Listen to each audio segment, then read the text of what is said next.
Bon, qu'est-ce que signifie limite de la fonction f en x0?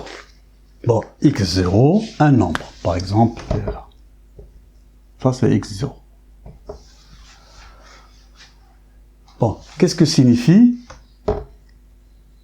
limite quand x tend vers x0 de f de x? En fait, on sait que f de x est quelque part là. On dit que la limite c'est L. D'accord? Quand x tend vers x0, tend à être égal, pas forcément égal, tend à être égal. Une fois x tend vers x0, f de x, elle tend à être égal à L. Tend à être égal à L. Comme ça. D'accord? Quand x tend vers x0, f de x tend à être égal à un nombre L. On dit que L est la limite de f en x0. Quand x tend vers x0, f de x, elle tend vers L. On écrit comme est égal à L.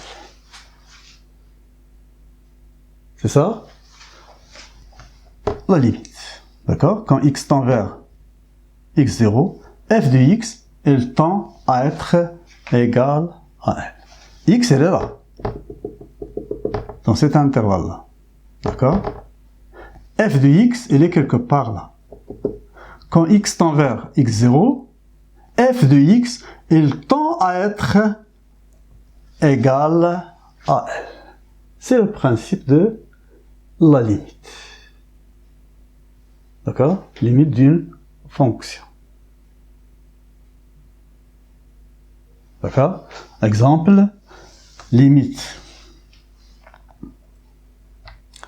Quand x tend vers moins 1 de x au carré plus 4. D'accord? Quand x tend vers moins 1, tend à être égal, pas forcément égal, tend à être égal, x au carré plus 4 tend à être égal à 5. En général, on remplace x par ce nombre-là, sauf s'il y a un problème. D'accord? Et on verra les problèmes lorsqu'on verra les opérations sur les limites. D'accord? Et c'est la suite. Bon, maintenant, on va essayer de déterminer les limites de l'inverse d'une fonction, somme de deux fonctions, le produit de deux fonctions et le rapport de deux fonctions. Bon, supposons que limite quand x tend vers x0, attention ici, x0 ou l'infini, peu importe, est égal à L, okay, et pour g, L'. D'accord? Bon, si f tend vers L et g tend vers L, d'accord? Pour la somme, pas de problème. C'est L plus L'. D'accord? Pour le produit, la même chose. L multiplié par L'. Et pour le rapport, L sur L'. Pour l'inverse, puisque L est différent de 0, c'est 1 sur L. Donc, pas de problème si on a L différent de 0 et L' différent de 0. Bon, maintenant, si on a le 0, c'est-à-dire limite de f est égale à 0, l'inverse, 1 sur 0, qui n'existe pas. Donc, c'est l'infini. D'accord? Soit plus l'infini, soit moins l'infini, suivant, est-ce que c'est 0 plus ou 0 moins. Donc, il faut étudier le signe de f de x en autour de x0. pour déterminer est-ce que c'est 0 plus ou 0 moins. Si c'est 0 plus, c'est plus l'infini. Si 0 moins, c'est moins l'infini. Pour la somme, 0 plus 0, ça fait 0, pas de problème. Pour le produit, 0 multiplié par 0, pas de problème.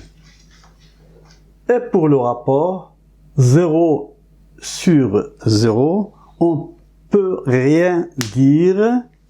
On dit qu'on a une forme indéterminée. On peut rien dire. D'accord? Forme indéterminée. Et pour déterminer la limite de f sur g, il faut enlever l'indétermination. On verra ça dans les exercices. Pour ce cas-là, L différence 0 est 6, 0. D'accord? Pour L différence 0, c'est 1 sur L, pas de problème. L plus 0, c'est L. L multiplié par 0, c'est 0. Et L sur 0, d'accord? L différent de 0, donc il faut étudier le signe. Le signe de quoi? Le signe de g de x au niveau de x0, pour savoir est-ce qu'on a 0 plus ou 0 moins. Et il faut faire attention avec le signe de L. Si L est un nombre positif, et ici vous avez 0 plus, ça sera plus l'infini. Et si L est un nombre positif, et ici 0 moins, c'est moins l'infini. Et si L est un nombre négatif, il faut changer. D'accord? Donc, pour f, L sur G, c'est l'infini. D'accord? Mais, il faut faire attention, est-ce qu'on a plus l'infini ou moins l'infini? Pour ce cas-là, si on a la limite de f est plus l'infini, la limite de g plus l'infini aussi, d'accord? Pour l'inverse, 1 sur l'infini, c'est 0. D'accord? 1 sur l'infini, c'est 0. Plus l'infini, c'est plus l'infini. Plus l'infini multiplié par plus l'infini, c'est plus l'infini. Et l'infini sur l'infini, la même chose, on ne peut rien dire, forme indéterminée. On ne peut rien dire. Moins l'infini, 1 sur l'infini, soit plus l'infini ou moins l'infini, c'est 0. Moins l'infini plus moins l'infini, c'est moins l'infini. Moins l'infini multiplié par moins l'infini, c'est plus l'infini, il faut faire attention aussi. L'infini sur l'infini, forme indéterminée. On ne peut rien dire.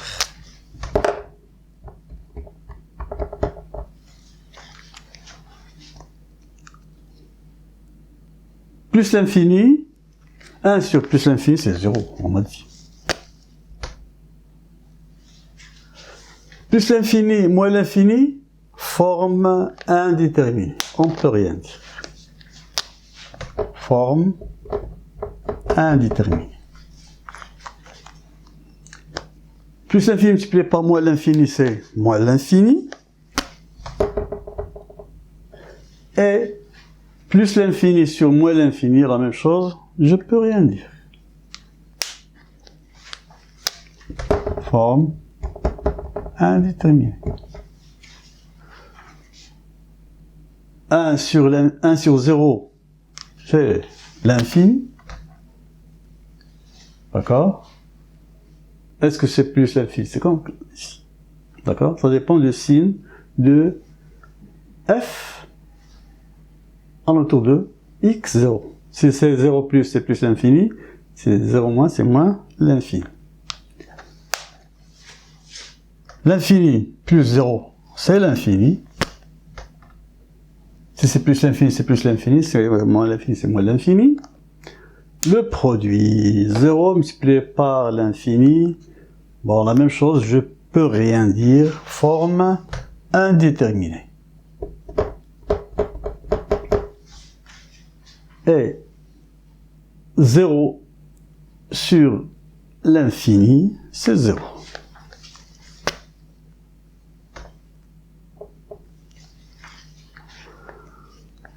En général, d'accord, les questions données sur les limites, on cherche les limites, en général, au niveau des formes indéterminées. Le reste, c'est simple. D'accord? Le reste, c'est simple. Donc, moins l'infini plus l'infini, forme indéterminée. 0 multiplié par l'infini, forme indéterminée. 0 sur 0, forme indéterminée. Plus l'infini multiplié par... plus l'infini sur plus l'infini, forme indéterminée. L'essentiel, l'infini sur l'infini, en général, c'est forme indéterminée. Et évidemment, 0 sur l'infini, c'est 0. Et les questions, je répète, sur les limites, revient à enlever l'indétermination. Et on va voir quelques exemples.